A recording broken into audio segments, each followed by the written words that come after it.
Hi everyone, welcome to week 6 part 2, class templates. In week 2 we discussed function templates and we said that function template is a pattern for a function that can work with many data types. We went over a few examples. We talked about how function templates can be overloaded and each template must have a unique parameter list. Also, all data types specified in a template prefix must be used in template definition, and function calls must pass parameters for all data types specified in a template prefix. And like regular functions, function templates must be defined before being called. And a function template uses no memory. When passing a class object to a function template, ensure that all operators in the template are defined or overloaded in the class definitions. So when defining templates, where do we start? Templates are often appropriate for multiple functions that perform the same task with different parameter data types. So you develop a function using your usual data types first, then convert to a template. First you add the template prefix, then convert the data type names in the function to a type parameter in the template. Class templates. Classes can also be represented by templates. When a class object is created, type information is supplied to define the type of data members of the class. Unlike functions, classes are instantiated by supplying the type name, such as integer, double, string, at object definition. This is a class template example. In this example, we can see how to define a class template named grade, and how to create the private and public members of this class. So you pass the type information to class template when you define the objects and use as ordinary object once they're defined. Class templates and inheritance. Class templates can inherit from other class templates, as you see on this example.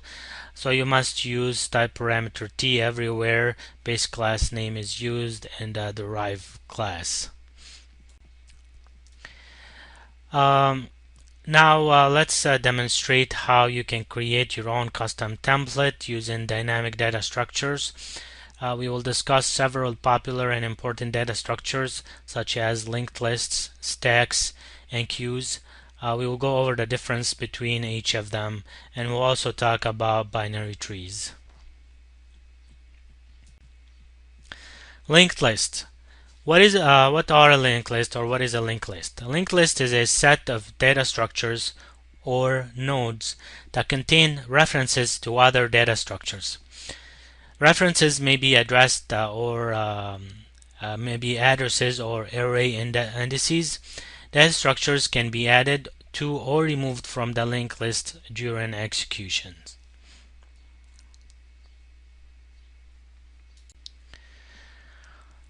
So linked lists can grow and shrink as needed, unlike arrays which have a fixed size.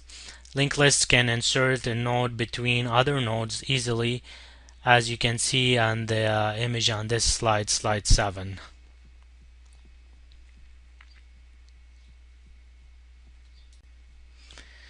A node contains data, which can be one or more data fields, may be organized as structure, object, etc. And the node contains as well a pointer that can point to another node.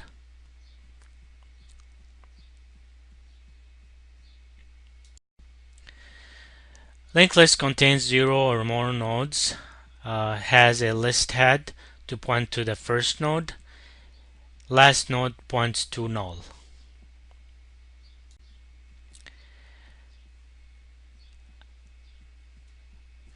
Empty list. In a linked list, if a list currently contains 0 nodes, it is the empty list. In this case, the list head points to a null. How to declare a node? We can declare a node by using the struct list node, and then we have the int data and a pointer to the next node. No memory allocated at this time. How we define a linked list? We define a pointer for the head of the list as you can see in this example. Um, so you have a list node, pointer head pointer equal null. The head pointer initializes to null to indicate an empty list. You have the null pointer, and it's used to indicate end of the list. It should always be tested for before using a pointer. And then it can also test the pointer itself, as you can see, by using the while not p, which is the same meaning as above. So these two examples, when you have while p not equal to null and while not p, they both have the same meaning.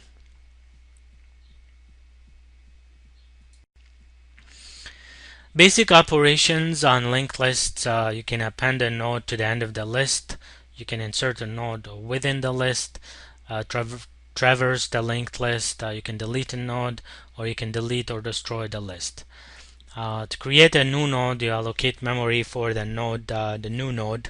For example, say new node is equal to new list node, or you can initialize the contents of the node by using the syntax new node next equal null, or you can set the pointer field to a null by using the new node next equal null.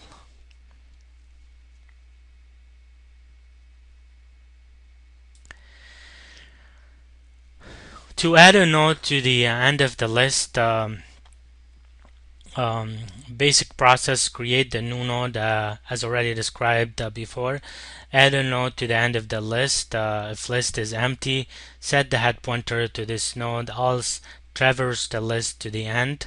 Set pointer of last node to point to a new node. New node create end of the list located as you can see here.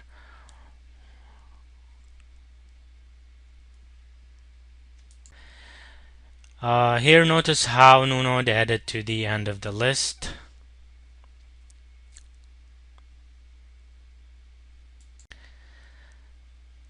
Inserting a node into a linked list. If you want to insert a node used to maintain a linked list in order, requires two pointers to traverse the list: pointer to locate the node with data value greater than that of a node to be inserted, pointer to trail behind one node to point to a node before point of insertion. So new node is inserted between the nodes pointed at by these pointers.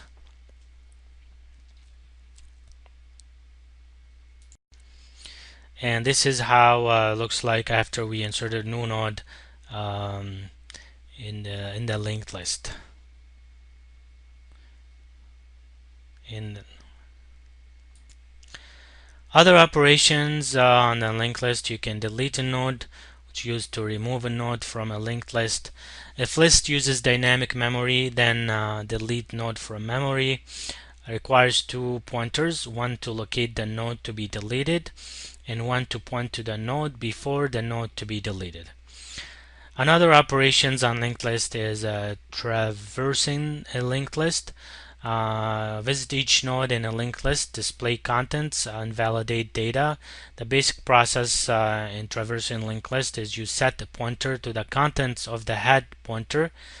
While pointer is not null, you process the data, and then you go to the next node by setting the pointer to the pointer field of the current node in the list. Another operation is destroying a linked list, where you must remove all nodes used in the list, and to do this you use list traversal to visit each node. So for each node, unlink the node from the list. If the list uses dynamic memory, then free the node's memory and set the list head to a null. And that's how you destroy a linked list.